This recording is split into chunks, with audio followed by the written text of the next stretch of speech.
सभी बुजुर्गों को, भाइयों को, बहनों को, माताओं को मेरा जय भीम। दोस्तों, हम जब भी बात करते हैं हम अपनी विरासत के उन पुरखों की बात करते हैं जिन्होंने हमें इंसानी दर्जा दिलाया, जिन्होंने हमें दुनिया को ये समझाया कि हम भी उनकी तरह इंसान हैं।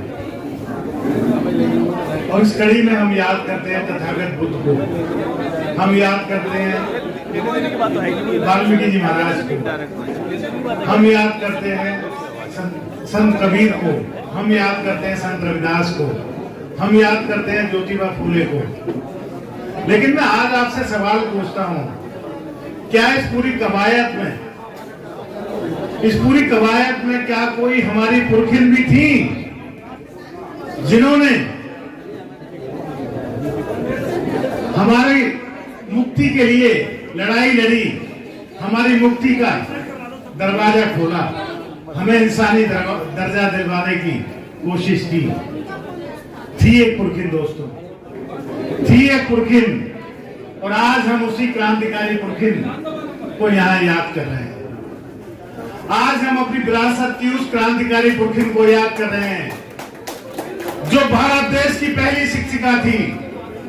आज हम अपनी विरासत की उस क्रांतिकारी पुरखिन को याद कर रहे हैं जिन्हें लड़कियों के लिए, महिलाओं के लिए पहला स्कूल खोला।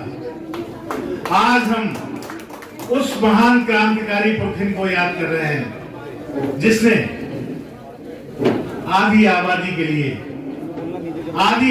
के लिए स्कूल की व्यवस्था की, शिक्षा की व्यवस्था की, और ये जरूरत समझी कि महिलाओं को भी इंसान समझने की जरूरत है। आज हम एक ऐसी क्रांतिकारी महिला को याद कर रहे हैं जिसने तमाम विधवाओं के जीवन को रोशन किया, जिसने तमाम विधवाओं के जीवन को रोशन नहीं किया बल्कि उनके उन बच्चों को, उन विधवाओं के उन बच्चों को आश्रय दिया जिनके बाप का पता नहीं था। आज हम उस इनकलाबी शख्सियत की बात कर रहे हैं जिसने जीवन भर आडंबरवाद,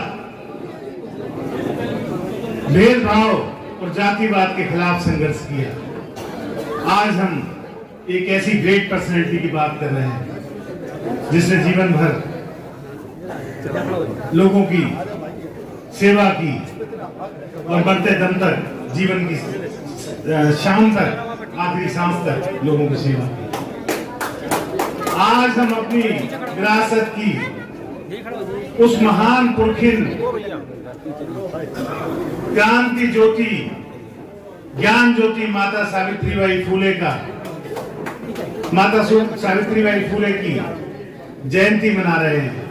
मैं उनको नमन करता हूं और आप सबको जय भीम पेश करता हूं। जब सावित्रीबाई फूले लड़कियों को पढ़ाने के लिए स्कूल जाया करती थी तो लोग उनके ऊपर गोबर, कीचड़ और मैले फेंका करते थे। वो चाहती तो इस जुल्म से तंग आकर अपने घर बैठ सकती थी। वो चाहती तो उनके घर में भी बहुत ऐशो आराम की जिंदगी थी, वो अपने घर पर बैठ के ऐशो आराम कर सकती थी। लेकिन मुल्क की आधी आबादी के लिए, मुल्क की आधी आबादी को इंसान बनाने के लिए उन्होंने अपने कदमों को रुकने नहीं दिया, अपने कदमों को थकने नहीं दिया। और अब वो घर से 2 साड़ी लेकर निकलने लगी, घर से 2 साड़ी लेकर निकलने लगी। रास्ते में जब लोग उनके ऊपर गोबर और कीचड़ फेंका करते थे, स्कूल जाके वो दूसरी साड़ी बदलती और बिना रुके, बिना थके पढ़ाने का काम करने में जुट जाएगा।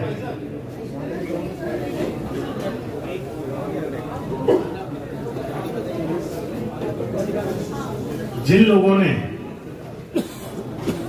माता सावित्रीबाई फूले के ऊपर गोबर और कीचड़ और मैले फेंके, वो उसी गोबर, कीचड़ और मैले में दबकर रह गए। उनका आज कोई नाम लेने वाला पैदा नहीं है।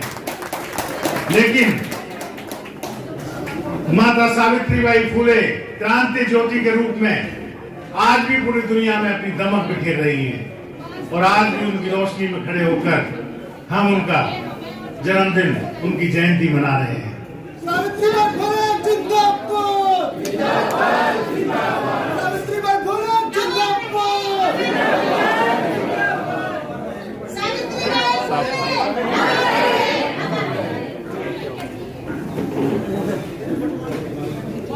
यहाँ उपस्थित जितनी भी महिला शक्ति हैं वो भी मुझे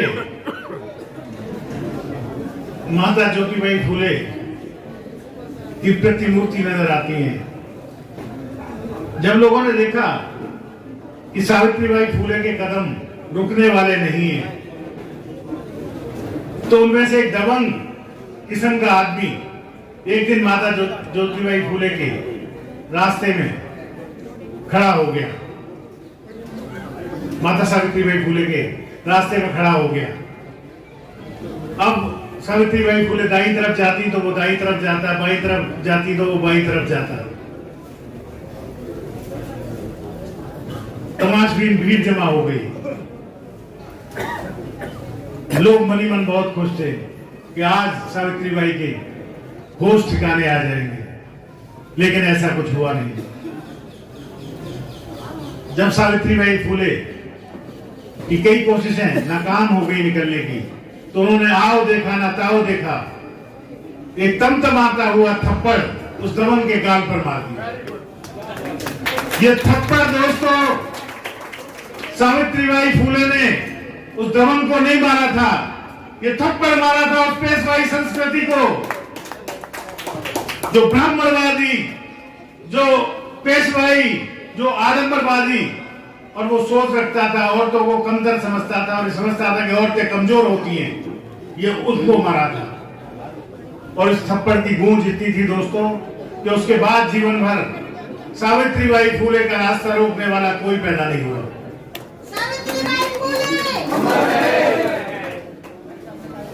यहाँ जितनी भी नारी शक्ति बैठी हुई हैं, मैं उनसे भी यही गुजारिश करूंगा कि आपके रास्ते में भी अगर कोई दबंग आपका रास्ता रोकने की कोशिश करे तो वैसे ही जवाब दीजिएगा जैसे माता सावित्रीबाई फुले ने उस दबंग को जवाब दिया था।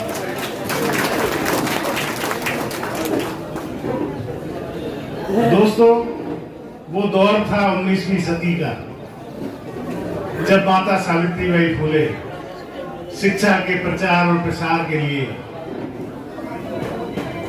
कोशिशें कर रही थी, संघर्ष कर रही थी। और ये दौर है 21वीं सदी का, जब अरविंद केजरीवाल शिक्षा के प्रचार और प्रसार के लिए संघर्ष कर रहे हैं।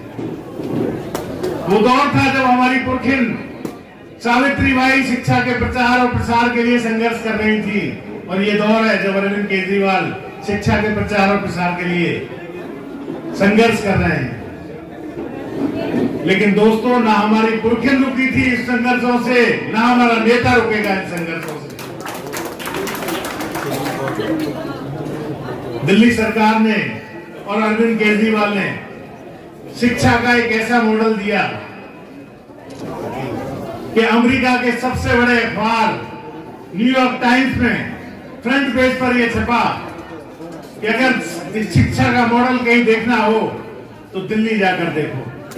यही सावित्रीबाई फुले के सपनों का पूरा करने का समय था, और वो हमारी सरकार, हमारे नेता करके दिखा रहे हैं। मुझे फक्र है कि दिल्ली के लोकप्रिय मुख्यमंत्री, मेरे राजनीतिक गुरु और आम आदमी पार्टी के राष्ट्रीय संयोजक श्री अरविंद केजरीवाल जी ने मुझे बदलाव की इस राजनीति में, शिक्षा के इस मॉडल में, दिल्ली के इस मॉडल में एक छोटे से अदले से सिपाही का रोल दिया है। दोस्तों सावित्रीबाई फुले जिस समय की कार्य कर रही थी वो पेशवाई संस्कृति का समय था, और उस समय बहुत कम उम्र में लड़कियों की शादी कर दी जाती थी। और उससे बड़ी बात यह थी कि शादी में जो अंतर था लड़की का और लड़के का, दूल्हे का और दुल्हन का, वो बहुत ज्यादा हुआ करता था, जिसके फलस्वरूप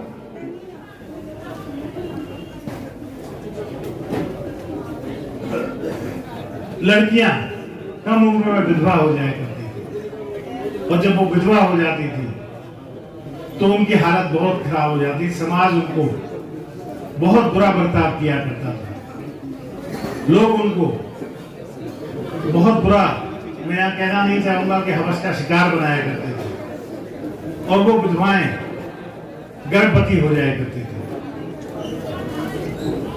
समाज उनको दो विकल्प देता था कि या तो आप आत्महत्या कर लीजिए या फिर तवायफ बन जाइए।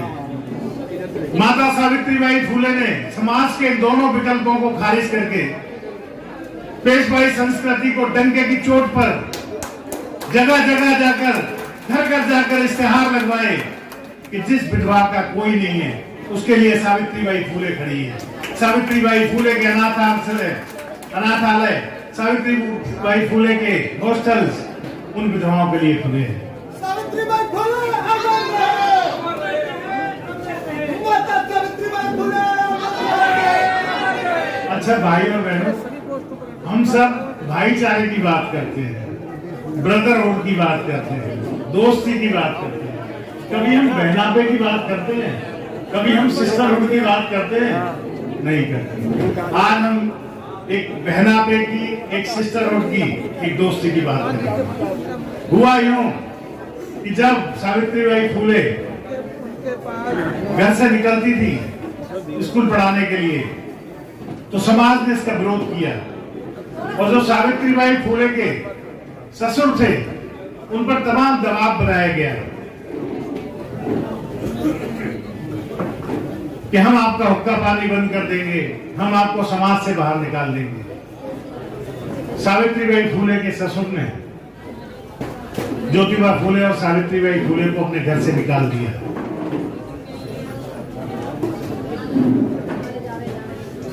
तब ज्योतिबा फुले के एक दोस्त थे उस्मान शेख, और उस्मान शेख की बहन थी फातिमा शेख। उस्मान शेख ने ज्योतिबा फुले और सावित्रीबाई फुले को अपने घर में पनाह दी और फातिमा शेख उनके साथ रहती थी। फातिमा शेख की भी इच्छा हुई कि वो भी शिक्षित हों।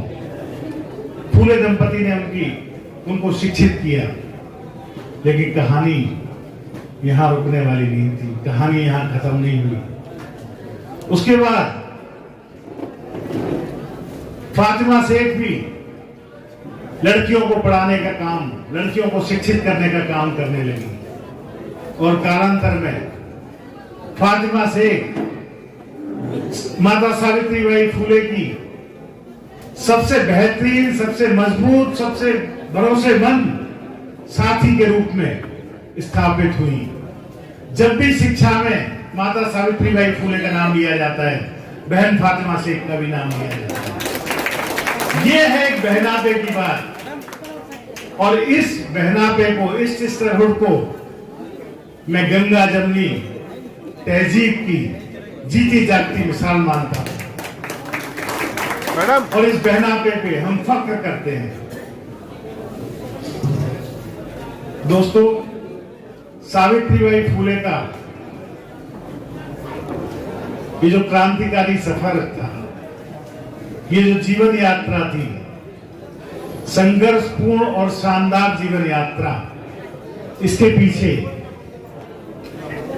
एक शख्स का हाथ था।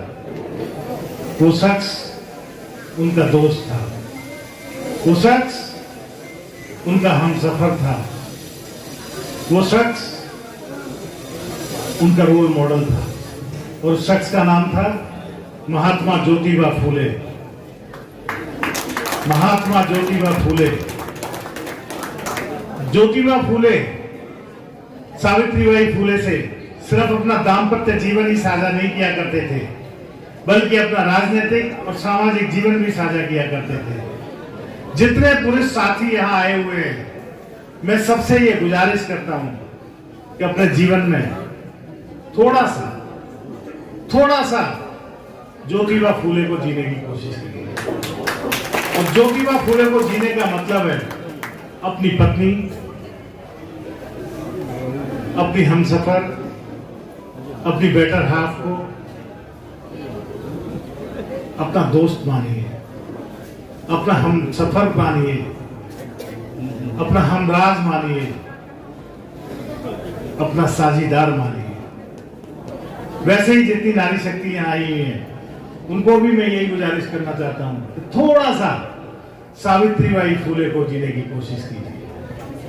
और सावित्रीबाई फूले जीने का मतलब है कि अपने अंदर वो हिम्मत, वो जज्बा, वो तेवर पैदा कीजिए कि आप अपने परिवार को ही नहीं, आप अपने पूरे समाज को रोशन कर पाए।